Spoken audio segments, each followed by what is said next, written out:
बच्चों, आज हम पाठ 5 भाषा का प्रश्न पढ़ेंगे, जिसकी लेखिका है महादेवी वर्मा। ये पेज नंबर 22 पर है।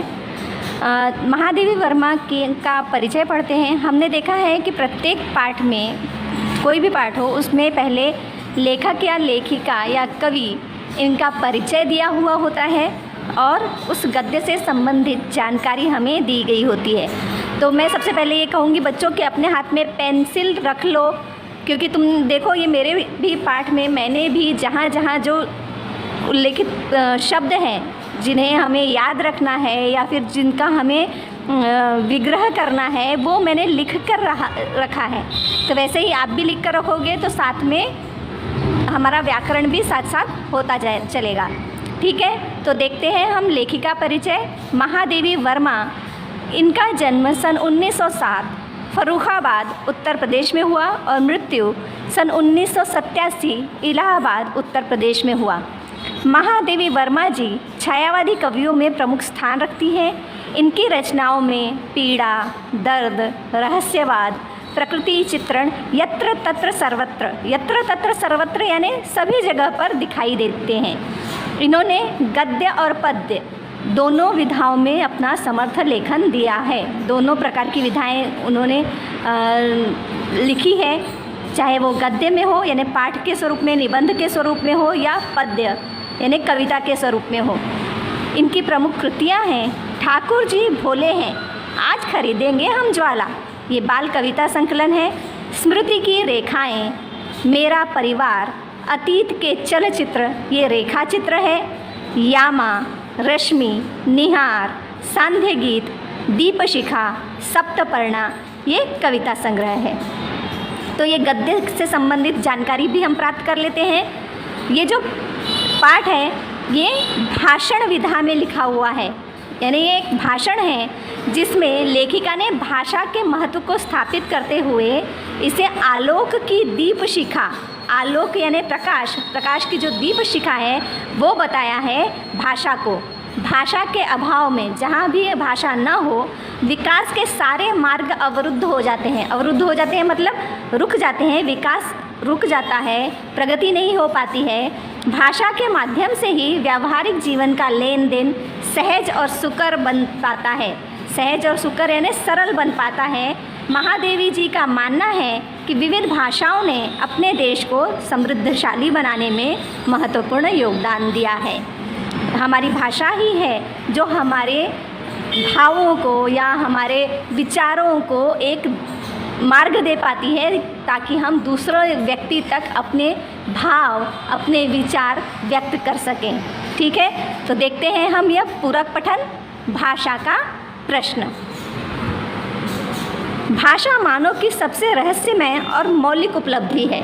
मौलिक यानी मूल रूप से मनुष्य के द्वारा ही प्राप्त ये है, जिसे वैसे बाह्य जगत भी ध्वनि संकुल है, यानी बाहरी जो दुनिया है, विश्व है, जो मनुष्य से इतर है, वहाँ से भी ध्वनि आती है। ध्वनि संकुल है यानी ध्वनि का, आवाज़ों का संकुल है।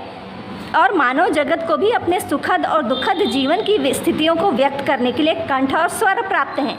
कंठ और स्वर तो हर किसी को प्राप्त है ना, चाहे वो पशु हो, पक्षी हो, पौधे भी जब पत्ते हिलते हैं तो उसकी भी ध्वनि आती है।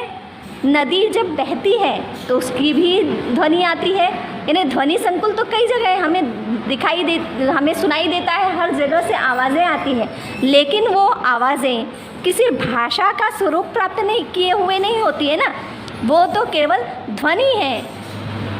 चेतन ही नहीं, जड़ प्रकृति के गत्यात्मक परिवर्तन भी ध्वनि द्वारा परिचय देते हैं। चेतन यानी जो जीवित है वही नहीं, जड़ प्रकृति यानी जो चलती नहीं है, एक जगह स्थिर है, उसके भी जो परिवर्तन होता है उसमें भी गत्यात्मक परिवर्तन यानी गति में जो परिवर्तन होता है वह भी ध्वनि के द्वारा अपना परिचय देता है कि कुछ प्रकृति में कोई परिवर्तन हो रहा है।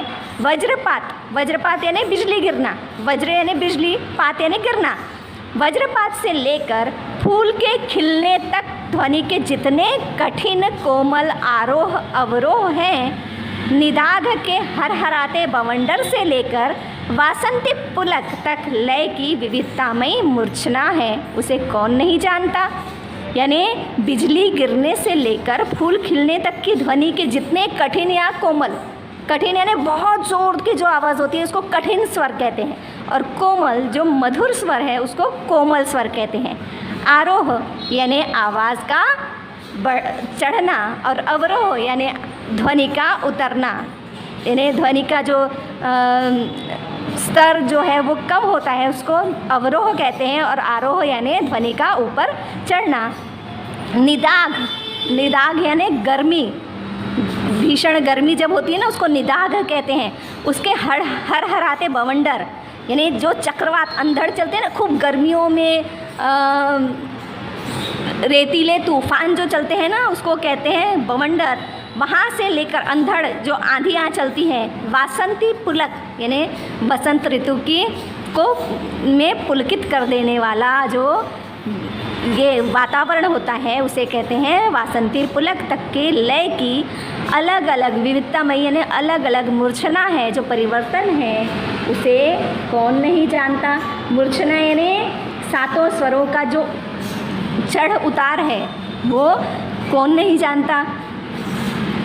पशु पक्षी जगत के सम विषम स्वरों की संख्यातीत गीतिमालाओं से भी हम परिचित हैं।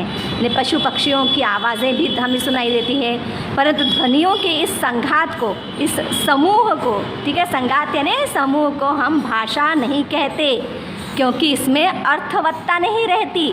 भाषा वह जिसका कोई अर्थ निकलता है, अर्थवत्ता नहीं रहती यानी उसका कोई अर्थ नहीं निकलता है, जो हृदय और बुद्धि को समान रूप से तृप्ति और बोध दे सके। ऐसा कोई अर्थ नहीं निकलता इन आवाज़ों से जिससे हमारे हृदय को कोई तृप्ति मिले या बुद्धि को कोई ज्ञान मिले। बोध यानी ज्ञान, तृप्ति यानी समाधान, ठीक है।